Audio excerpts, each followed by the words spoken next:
Welcome to the Predators Official Podcast here on ESPN 1025 The Game, Nashville Predators YouTube, and your preferred podcast platform. My name is Max Herz from Preds Radio, along with Kara Hammer from Preds TV and Brooks Bratten from NashvillePredators.com. Guys, it is a double gold for Team USA as the Preds get ready to return to the ice. Let's soak in some of this Olympic glory here while we have the chance. I mean, what a few days, Max. When we came on the air last week, you and I were still reveling in the high of the women collecting a gold medal with an overtime win against Canada. And the men said, sounds good. Let's do the same thing. What a way to finish off the Olympic Winter Games. And Kara, yeah, what a proud moment, I think, for the men's hockey, the women's hockey, the program in general, and just what this could potentially do for hockey in America. You hope that you get a boost from something like this, and it certainly has the capability to do so after what we witnessed in Milan. Yeah, it definitely felt proud to be an American during that men's game. But guys, you also think about working for the Nashville Predators. This is our hometown team, but having a chance to cheer for Connor Hellebuyck. I mean, what a game by the netminder. I think we were all feeling like, how are we rooting for Connor Hellebuyck in this moment? But yeah, we want him to make all of those saves because we're here for Team USA. So it was just such a cool moment. And I was on Mountain Time Zone, so waking up at 5:45 in the morning just to revel in all of the glory, I was there for it. And I feel like I'm still kind of feeling high off of Team USA right now. Well, we are very proud of our proud Preds American, Preds head athletic trainer Kevin Morley, who is part of the gold medal winning squad. As he told us on the podcast before he went to the Olympics, he doesn't actually get a medal. Neither do the coaches. Neither does anybody on the training staff. But it is awesome to have a Preds staff member on Team USA. And Brooks, you talked about it with our USA-born Preds. There are some proud American Preds in the locker room, including Nick Blankenburg, who is really good friends with the Hughes brothers. Yeah, it was a great situation too, right? Because the game was Sunday morning and the Predators practiced immediately after. So I wasn't in the room to watch the game with the rest of the team, but rumor has it that the banter between the Americans and the Canadians was flying. And it's rare to have a game, such a high stakes game like that at 7 a.m. Central Time. The guys rolled in and had some breakfast and let the insults fly. But yeah, the Americans were obviously really fired up. It was just cool to be in the room after a moment like that and to talk to guys like Brady Shea and Michael McCarron and Nick Blankenburg, obviously proud Americans. And I love what Blankenburg said. I don't even play on the team, and it's a surreal feeling for him, he said. But he mentioned, you talk about, Max, the Hughes brothers and a guy like Zach Werenski, who he played with in Columbus, and kind of, to see, I mentioned, I think last week as well, but even for us, seeing Kevin Morley on TV, it felt like Buddy the Elf a little bit. Like, I know him. Like, it's cool to see people that you know and that you're around just to achieve something like that. And so that was just the sense of pride again for the American Preds. And Brady Shea, Michael McCarron, they collected medals at the World Championship last spring, the gold medal.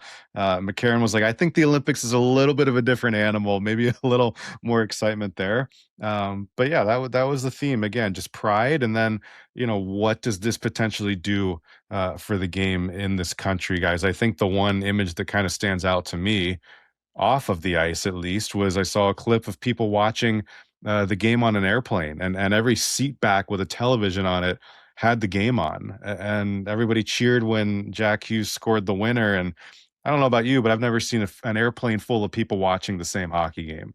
And I just think that is indicative of what a moment like that could potentially do for the game in this country. And it was just so cool to see. I think on top of that, Brooks, too, it also showed the brotherhood of what we see in the National Hockey League. The way Matthew Tkachuk came and was carrying around Johnny Gaudreau's jersey and going to the stands and getting his kids, it felt like there wasn't a dry eye from any person I was following on social media was posting about the emotions that they were feeling as we were all watching this, where these teammates felt like Johnny Gaudreau was a player who would have been a part of Team USA, and to still carry his legacy and so many things in that moment as well. The anniversary of it being the miracle game, it just felt like USA had everything, and it was they embodied it so well at the end of that game and during their medal ceremony. It was a fun weekend for sure. And the Preds highlight of the weekend, couple of bronze medalists from Team Finland. Team Finland beat Slovakia 5-1 on Saturday in the bronze medal game. UC Saros and Eric Halla finished up great Olympic runs with strong performances, Brooks. 100%. Yeah, a couple of bronze medalists, as you said, Max. So as we record this on Wednesday afternoon, February 25th, Halla and Saros are finally back in Nashville. We still haven't seen them at a practice yet. They got into New York. Obviously, we know that there were about 20 feet of snow in the Northeast, so they've been dealing with that. But they are back in Nashville. We'll see what their status is for Thursday night as the Preds return against the Blackhawks. But yeah, what a showing from them. Excited to talk to them when we are able to do so again here in Nashville. But for UC Saros especially, a couple of really good showings. It was a heartbreaker as Finland almost beat Canada in the semifinals. They end up falling to the Canadians in the dying minutes. But for Saros to bounce back the next day and be able to capture a bronze medal for his country, 30 saves in the win, and 2 goals from Eric Halla. What a showing he had. He had a couple of assists in the early going, but he ended up with 3 goals in the final 2 games for Finland. So again, great to see all the guys go over there, Philip Forsberg and Roman Josi, of course, as well. But you want to see somebody come home with a medal. And for UC Saros and Eric Halla to not only do so, Kara, but to play such an important role on their club in doing so, another jolt of pride for those of us back here in Nashville to see a couple of our own have that level of success in the world stage. Yeah, it would have been amazing if we could have seen Finland top Canada. I think in that game they said, even with the 2-goal lead, you can't give up 2 goals to Canada and expect to win. They're going to come back and they're going to find a way. I felt frustrated for Saros at the end of that one, but so cool to see him pick up the bronze medal and obviously still be having the chance to root for other guys like Tolvanen and Granny and some of those players that obviously we love as Preds people. So congrats to Saros. I felt like the NHL was showing him so much love. And I think we talked about it, Brooks. What is this going to do for hockey here in America? But it's putting guys like Saros on the map. Maybe if you're not a huge Nashville person. Saros finishes the Olympics with a 4-1-1 record in 6 games for Team Finland, a strong .938 save percentage in 6 games. Eric Halla, point per game, 3 goals and 3 assists in 6 games, as 2 Preds come home with bronze medals from the Winter Olympics. When we come back, we've got a special interview with Predators alternate captain Ryan O'Reilly and his bandmate, Kelly James. Pizza Party has swept the nation as the Preds win song and the debut single of Mac N Cheeze, and we will talk to Mac and Cheese when we come back on the Predators Official Podcast.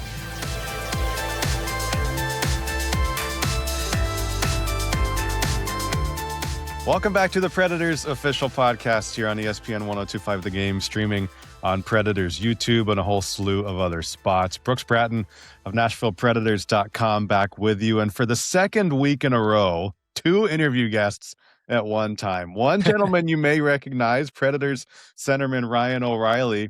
The other gentleman, not so much, but together they are making up one dynamic duo known as Mac N Cheeze. Ryan O'Reilly, Kelly James, joining us on the POP. Guys, thanks for being here. Glad to have you. Yeah, thanks for having us, Brooksy. It's awesome. Absolutely. Yeah, awesome.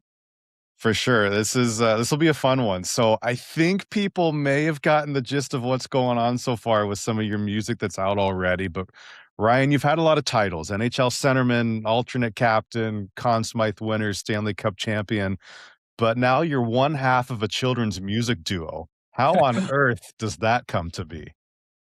Yeah, obviously it's a little unique. I don't think there's many guys in the league that can say that they're children's musicians as well. But this kind of started with Kelly and I. We've been, friends for a long time now. But I've always kind of been into music, and Kelly as well. And we started, playing probably at high school age. We started playing music together, and just kind of the development of me having kids and, starting to play music that was a little bit more silly and fun for them instead of, playing Pearl Jam or, Lumineers, something that they could kind of groove to. So we kind of started just making silly songs, and yeah, the idea is something that both of us end up at a Raffi concert.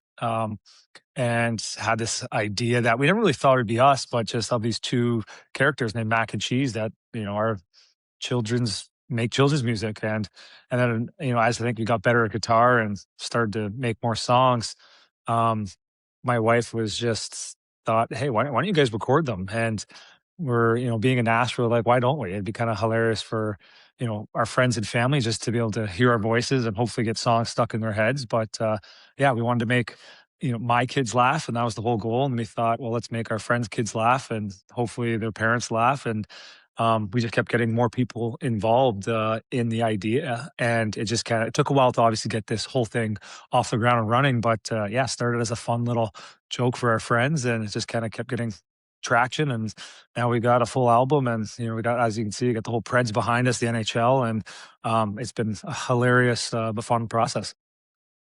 Well, you mentioned it. You guys have known each other a long time. Kelly, you guys grew up playing hockey together. Take me back to kind of those days, your friendship developing, and not only a shared hockey connection, but a shared music connection. Yeah, I think me and Ryan are often bringing up when we first met how, the obvious thing when you meet in junior is everybody bonds over hockey and you're away from home and all that kind of stuff. But I think the other parts you know, kind of grow these really strong relationships too. Like, so me and Ryan kind of connected on music, film, TV right away. And I think there was these funny like little moments where I think like Ryan and I realized that we were like maybe a little funny or different or silly or something like that. Like I could remember an example of going home at Thanksgiving one of the years, and I stopped by Ryan's house and I saw how his dad and his family was around each other with music. I think I came down the stairs and he was dancing to like some Aretha Franklin while he was cooking bacon or something like that. And I'm like, man, this is just so my household too. And like Ryan and I would just be like, getting into music and stuff like that around that time. So I think we just kind of connected over maybe our obscure music inspirations and film and TV as well. But yeah, I think it was sort of a funny thing. Like, you have a lot of downtime in junior hockey. So I think we started picking up guitars and starting to hang out a little bit more with and doing some stuff like that. And yeah, I don't think at that time we ever thought we were going to be doing children's music together in the future. But yeah, I think it was just something funny about being away playing junior hockey together. You kind of find these different ways to bond. And yeah, that was definitely a big thing we bonded over was TV, film, and then music especially. And you touched on it a little bit, but when did this go from kind of just messing around, having fun, dabbling a little bit to, hey, we should make something of this? Was there a specific moment or a spark that said, like, let's actually try to do something here? Yeah, well, we kind of creating like the music. I think we've been doing. My oldest Jameson, and now he's 8, and since he was born, we're kind of making these silly songs, and every time I'm at home, always messing around. Um, but it wasn't until I think we kind of got to Nashville, and Dana mentioned like, hey, you should record some of the songs. That's my wife. Um, was that kind of really kind of kicked the tires for us? Like, hey, let's get serious and make some silly songs. Yeah. And that's when we kind of like, oh, okay, like we had a few early ones that, we've done, but it was like, let's get together and, you know, bear down a bit and, creative and write some more stuff. And so we kind of came in with, yeah, ended up going to the studio, and that was kind of really, yeah. So it was probably like my first year with the team that I think being in Nashville, and my wife kind of sparked it and kind of said, yeah, you guys should go for it. Like, why not? This is the place and time to do it. And that kind of got the ball rolling. And then yeah, touching on like you being in Nashville. I mean, we did, kind of getting some, the Nashville people involved with the hookups into the studio and stuff with our producer, Chris Kimmer. Like those kind of guys, those connections and stuff really made this thing take off. And yeah, being in Nashville, obviously for Ryan is just sort of just meshed perfectly like that. They've just kind of, there's lots of good music and talented people in Nashville. And we were lucky enough to get hooked up with some of them. Yeah. Obviously Brandon Walker hooked us up with our, um, producer, Chris Kimmer, who's got a studio, and Thomas Fresh, drummer and band manager, and um, just an incredible connection there that, Canadian guy, he kind of came in with these crazy songs and he just, loved it and got behind it. And us not knowing anything how to record or being in studio, he was just able to educate us. And it's funny too, like just the amount of help we got, but stuff we've learned just kind of along this process. It's been just it's fun and educational. What has that songwriting process, that producing process been like, and how much have you learned just about what it takes to do something like this? Go ahead, Kelly. You can take this one. Yeah, I think like what we were just talking about this before about just like, and Ryan touched on it, just about how this really started was just making Ryan's kids laugh. Like, and he had kids, Ryan and Dana had kids in my head. Like they have a young family. They got 4 young kids, and me kind of being the uncle with no kids. It was always so fun to come in and kind of switch up that style into playing in, silly songs and all that kind of stuff. And there was something about, bringing that fun of like being live in front of his kids and getting smiles. And with kids there's something physical to it where they see me and Ryan and our faces being silly and fun. It just encourages some sort of like energy in them that we kind of fed off of in live, when we play live. And then when we got into the studio, I think there was something to be said for like bringing what that felt like into the studio and then somehow making it hit your ears and still get that same vibe of, we like to use the word silly a lot because I think when we were in the studio, we were like, how do we make this feel a little bit more like how the kids feel when we play it live for them? So I think that was like a huge, like when you bring up like, what do we learn? Like I would say, through our producer and the other, talented people we had in the studio with us, we kind of were able to bring that feeling that we were getting and that the kids were getting when we would play for them live and have it come through the speakers. And it's really, I know we're impressed with it. And we were so happy and maybe surprised even that we were able to, have like such an impact through coming through the speakers when we've only ever really gotten a chance to like see kids laugh live. So, to us, I think that was like the biggest thing. And that would be how I would describe what we think is the core of a good song is somehow bringing that feeling that kids get when you play silly music for them live and bringing it into and coming out of the speakers so they could just click play and listen in the car and all that kind of stuff. And we've seen that too. Like the fun part for us has been now that we could send it off to people and people can just press play in the car and watch their kid dance and laugh. Like that has been the biggest joy for us, that it's not just Ryan's kids that get it. There's some other kids that think it's funny too. So it's been awesome that way. Yeah. And just to add too, like for the actual like writing of the songs, like it's so funny, like I've got the perfect little test audience. Like we Yeah. play around and we say something crazy and scream, I'm a coconut, and they laugh. And next, we build a song called Coconut. Like it's just silly little things, especially Kelly's perspective too. When he comes and he hears, my son say something, he just like dies laughing. And then actually we build a song around like that little comment that my kid made. Like, so it's so, yeah, it's perfect. Like we know who we're trying to make laugh. It's our kids. And so, we think we got something, we go down. If they laugh, we're like, there it is. Okay, let's build on that. So it's a hilarious process that, it's been so much fun though. Touching on that, like the perspective thing too, I guess, like you said, it's so funny. Like, bedtime around their house, they're brushing their teeth and one of their kids just says, my toothpaste is spicy. And I'm, as a guy who doesn't have kids, I'm like, spicy. I start laughing. I'm like, that's like the funniest comment ever. And, next thing you know, me and Ryan are writing a song about how toothpaste is too spicy. But, so it's just, I don't know, there's something funny about him, like just that, like you said, the test audience and their sort of perfect range for us. And obviously we get them and like to make them laugh. And the fact that we've been able to make a couple other kids laugh has been awesome. Well, Kelly, I want to go back to something that you said a moment ago when you are playing and performing a song live, maybe the energy and the facial expressions. I was lucky enough to be in Stockholm at a children's hospital with Ryan back in November for the Global Series and visiting with a few kids with him and Philip Forsberg. And he disappeared for a moment and then came back with a guitar. And I was like, what is about to happen? And he played a couple of the songs. But Ryan, I was so impressed in that moment the way you performed and your facial expressions and just the joy that you had in that moment. How special was that for you? What was that like to not only be able to do that in that setting, but that performing prowess? You were very impressive. I have to say that moment for you. What was that kind of like just to not only play your songs, but to do it in that kind of a setting? Yeah, it was such a cool thing. Obviously, Phil and I going just to the children's hospital, see some kids and seeing their excitement, just us being there. And then, um, yeah, so it was so cool. They had a beautiful music room that they use for music therapy for a lot of kids to get in there and be creative with. And um, yeah, I feel like, I get confidence for playing my own kids and confidence that they like the songs, and it was just, a fun thing for to play for a few of them and just to see them kinda jam out and like it was cool. I just think it's, to be in that setting and doing that, yeah, I think it just, yeah, has that, energy and excitement just to be able to perform in front of kids and try to make them laugh. So I think, there's something about that that's so fun.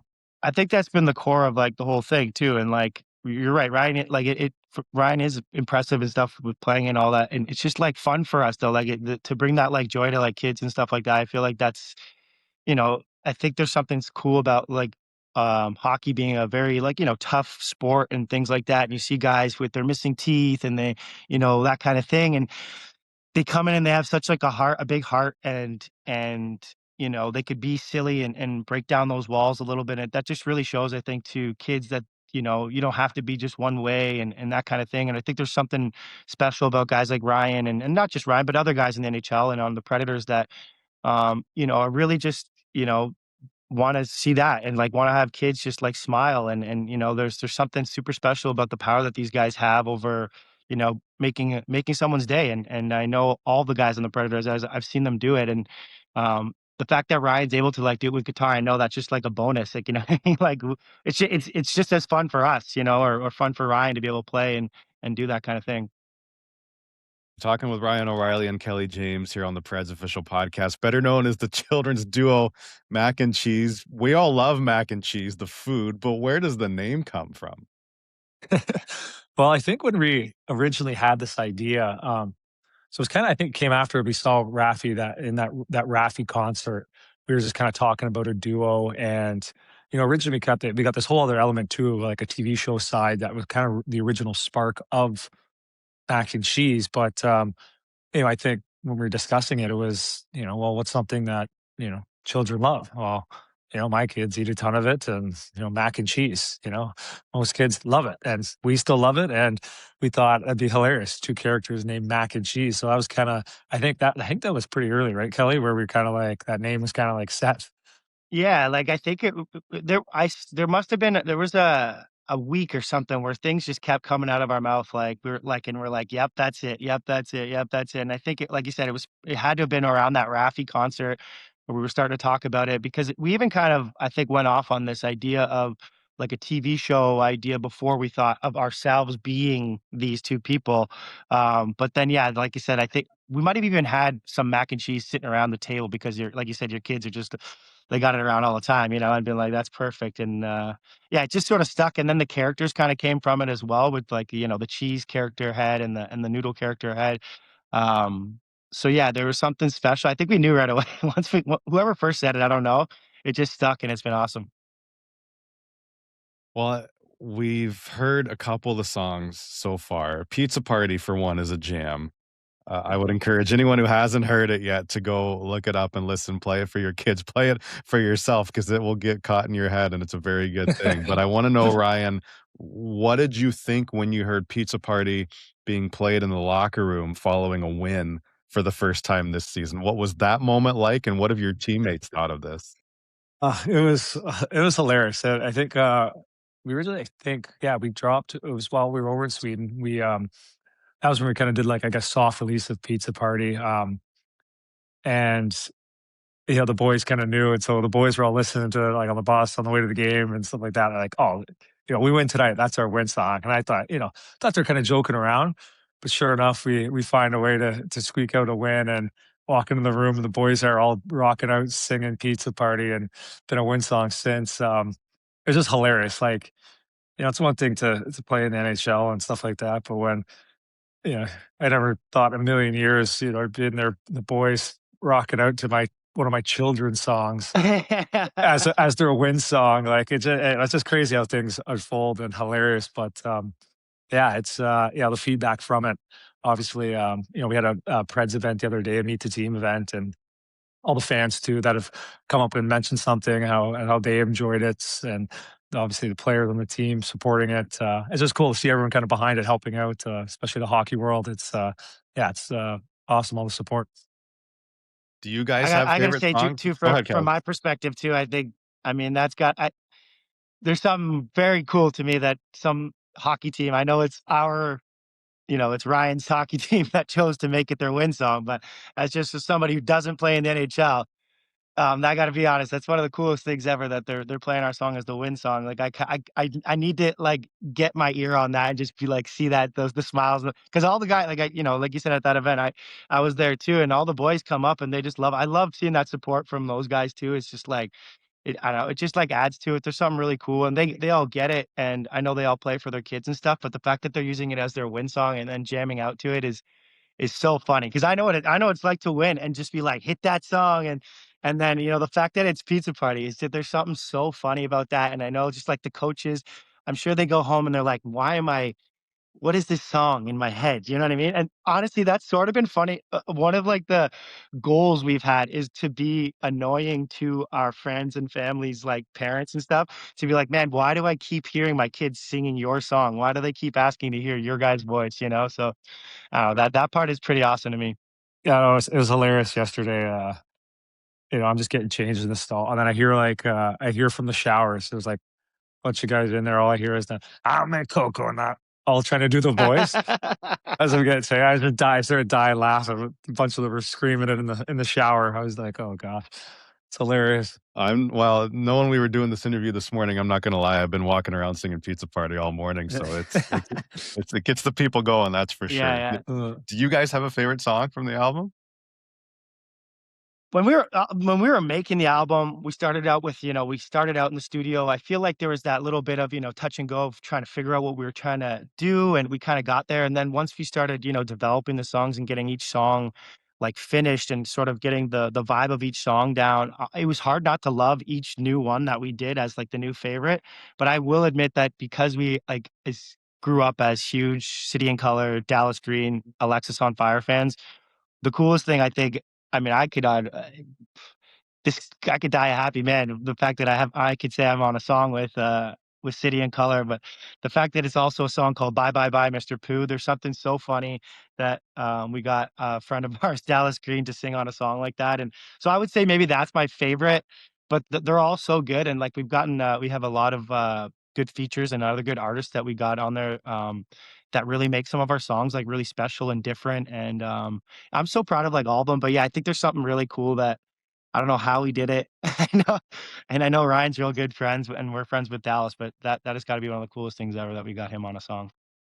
Yeah, I know, it's so cool. It's so funny too doing this. You know, each song on the album is so different. Like it's not like, this artist is going in like, this is the mood around this album, and like, there's a lot of similarities to things. Like ours, it's like, okay, we got, a song about poop and educating kids to flush the toilet. And then, we have a song like about I love you, mom. And then it's, there's just, Coconut a song's an song about islandy vibe song. Like, yeah, yeah, they're like animal noises. Like it's got a bit of like everything. But the one I'm excited for to get out is a song called The Irish Pirate. And it's my good friends Jig Jam, Irish bluegrass band, is featuring on it, and they like really bring the song to life and give it um, their touch and their flavor, and it's amazing. But the song starts from a joke that Kelly would always, whenever he'd see my brother, he'd always say, "Oh, Callahan Patrick O'Reilly," arr. Like a pirate saying. I used to, there was something that I don't know what it was, but something rang in my ear. I'm like, man, that's a good pirate name. I did Callahan Patrick O'Reilly. And then I don't know how, but that sparked a song. And then now we have this the song called The Irish Pirate, and it's us singing a song about Cal and kind of like chirping him a bit, but also talking about how much we love him too. So it's It's pretty a love funny. song. Eh? It really it's a deep down. It's a love song about loving your brother is what it is, to be honest. So it's a Yeah, good so song. it'll be a cool one to share, and yeah. Amazing. The whole family's involved. I love it. When does Yeah. you've got something for everybody, as you've said. When does the album come out, and how can people listen? What is it, Kelly? The exact date's the what? The Yeah, 10th so of April. April 10th will be the album drop, and we'll have another music video come out then for Balk Like a Chicken is one of the songs, and then we also have a song, Bye Bye by Mr. Pooh coming out next month. That one's with City and Color. And yeah, everything will be available on all the platforms, Spotify, um, Apple Music. We'll have music videos on YouTube. We'll have our Instagram channel. Yeah, so it's really coming out and on everything, and we've got some talented people helping us get all this stuff out, and hopefully we get some kids laughing out there. Amazing. Yeah.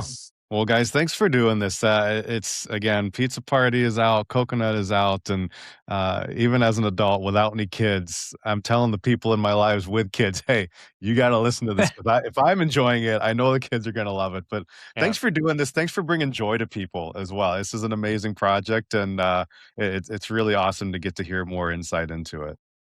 Yeah, our pleasure. And just something to add to, we recorded this album 2 summers ago, and it's been just taking forever to kind of get it off the ground and make sure it's in the right places and done kind of the right way. But for all those fans out there, it's not like I'm sliding into the studio between games and, it's just up at the studio all night and coming into practice. Like it's something we did that. And obviously I play a lot of music around my kids when I see them, but yeah, it is, when I am playing hockey, it's a full-time job and takes everything. And this is, hopefully this goes well and we can make another album, next summer or something like that. But, yeah, just to throw it out there. So if I make a bad pass or have a bad game, don't blame it on the studio or me playing music. Be a little patient with me if all the fans don't mind. So, but we hope everyone likes it. We appreciate you sharing it, and we don't know what's going to come of this exactly, but if it does, ever kind of bring in any sort of income for us, we're going to try to do some good with it. And music and hockey have been such big things in our lives that have done so much. So we want to be able to make that more accessible. And, there's so many great charities out there we want to help too. So share it as much as you can and all the fans. And we appreciate obviously the Preds, all their support, and really kind of, helping get it out there and spreading it. But we want to spread some laughs, and hopefully we can do some good with the stuff coming in.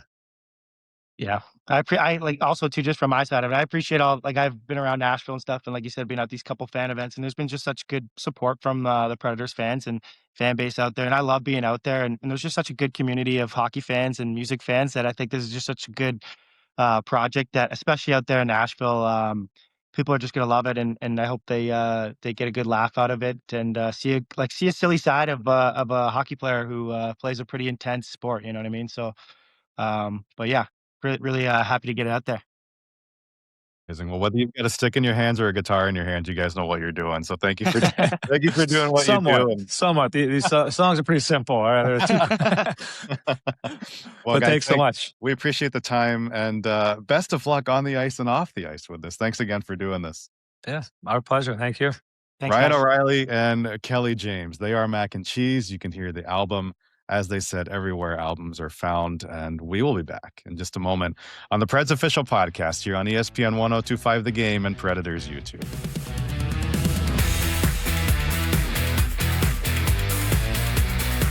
Welcome back to the Predators Official Podcast here on ESPN 1025 The Game, streaming on Preds YouTube as well, and a whole slew of other spots. Brooks Bratten back with you alongside my friends Max Herz and Kara Hammer. That was a really fun interview. Our thanks again to Ryan O'Reilly and Kelly James, better known these days as Mac N Cheeze. And I just love what Factor said about, the first time the Pizza Party was the victory song in the room.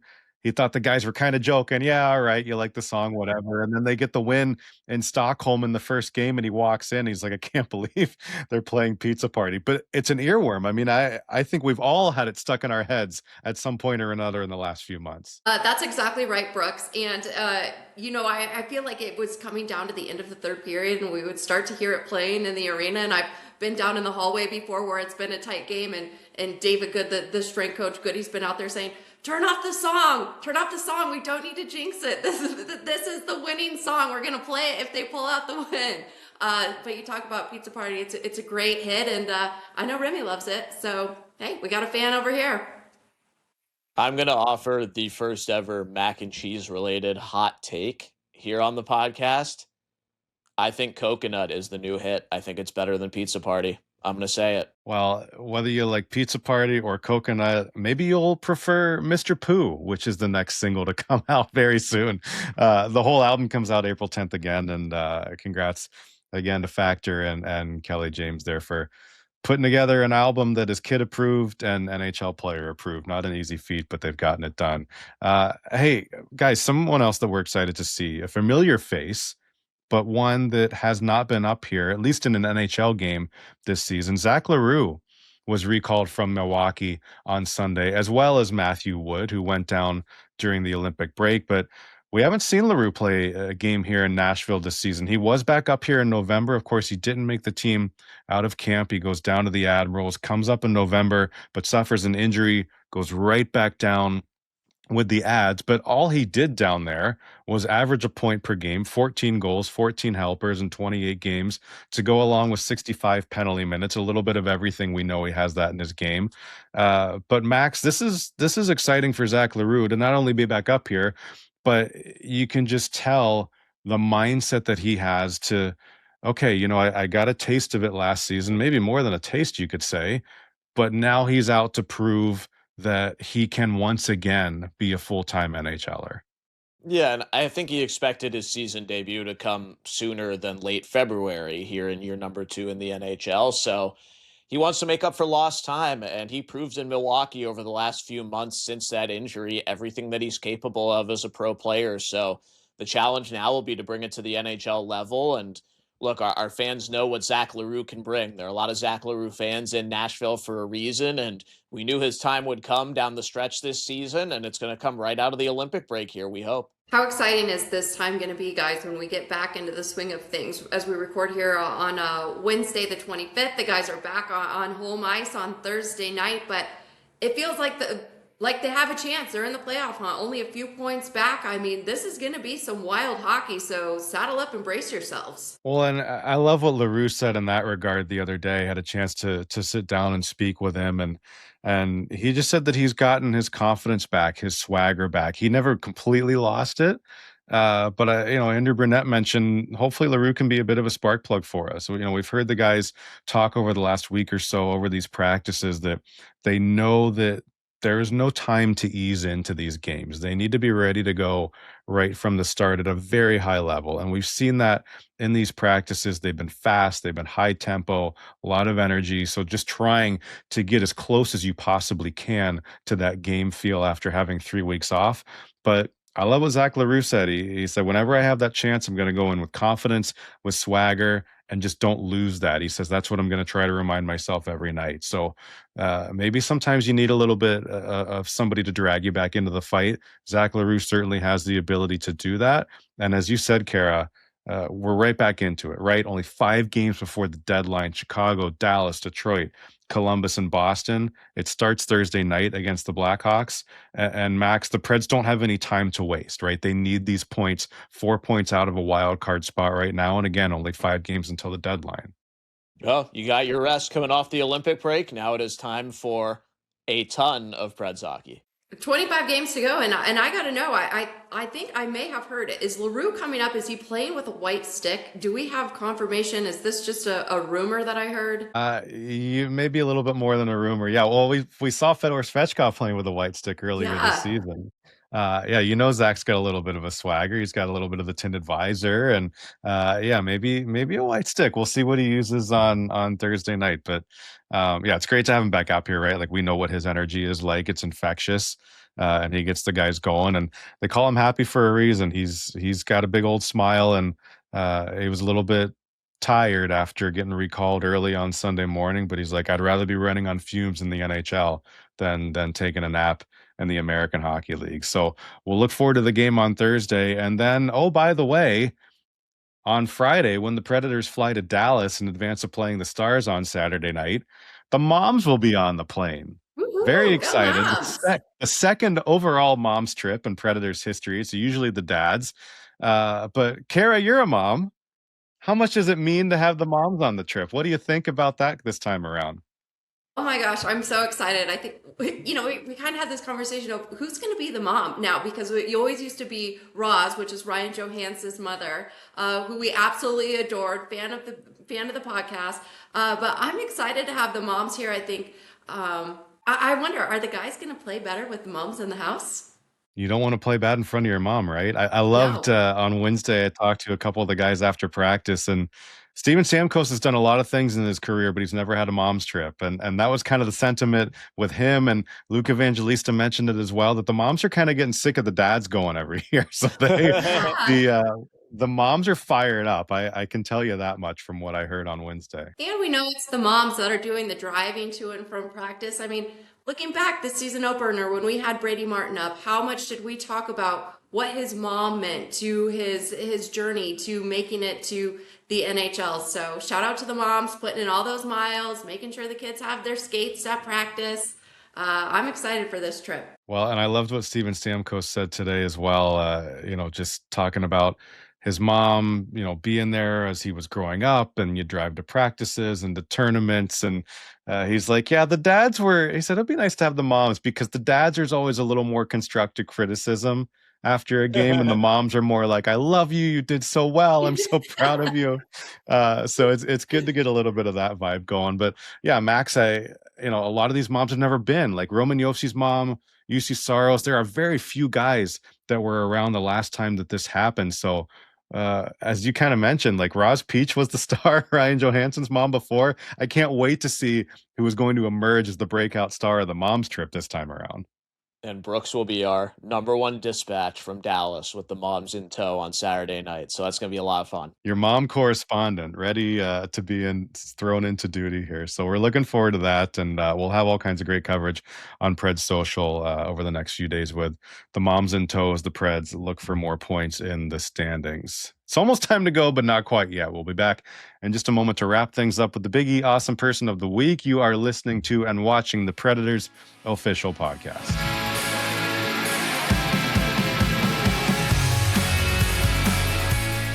Welcome back to the Predators Official Podcast, final segment here of our first episode back post-Olympics. Predators will retake the ice for the final 25 games of the season.